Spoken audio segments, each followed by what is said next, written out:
Il y a souvent une confusion dans le débat public entre légalisation et dépénalisation, ou décriminalisation en anglais. Dépénaliser, c'est alléger, voire même supprimer les sanctions pénales qui sont appliquées à un comportement qui est considéré comme un délit à intenter. L'objectif premier d'une dépénalisation, c'est de décharger les tribunaux d'une masse d'affaires qui sont jugées mineures. Alors on peut identifier différents scénarios de dépénalisation.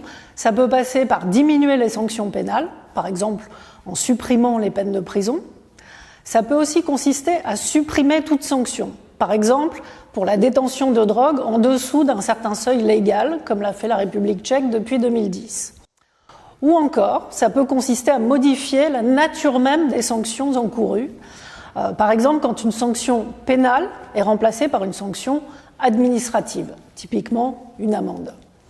Dépénaliser, c'est le choix qu'a fait le Portugal en 2000 en adoptant une réforme qui fait sortir du champ pénal la consommation et la détention de petites quantités de drogue, qu'il s'agisse de cannabis ou d'autres produits.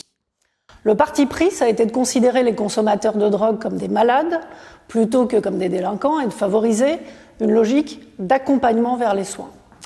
Dans tous ces scénarios de dépénalisation, l'interdit demeure. Par contraste, légaliser, c'est aller plus loin dans la logique de dépénalisation en levant l'interdit lui-même. C'est permettre un accès légal au cannabis selon différentes voies possibles. L'achat, qui peut se faire en boutique ou en pharmacie, l'approvisionnement via des coopératives de producteurs, comme dans les Cannabis Social Club, ou la culture à domicile, l'autoculture. C'est donc autoriser un marché légal avec des producteurs et des vendeurs titulaires d'une licence professionnelle. Légaliser le cannabis, ça ne veut pas dire pour autant tout autoriser. Le marché légal est contrôlé par l'État, qui définit la marge de liberté qui est laissée aux consommateurs, mais aussi aux opérateurs économiques qui sont habilités à produire et à vendre.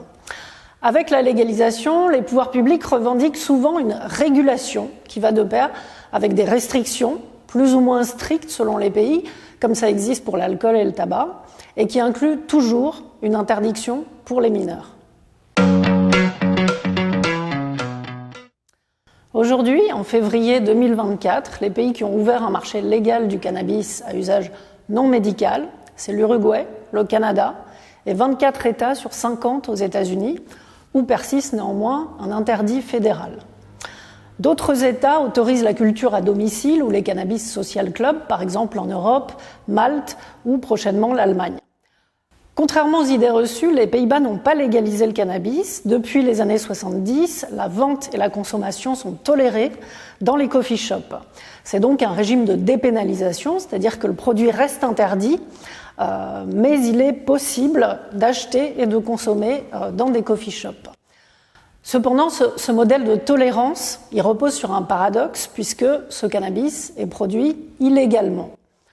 Pour résoudre cette contradiction, le gouvernement a mis en place un projet qui autorise, à titre expérimental, la production légale contrôlée dans 10 municipalités sélectionnées. D'autres expérimentations locales de production et de vente légale de cannabis ont actuellement cours en Europe, notamment en Suisse.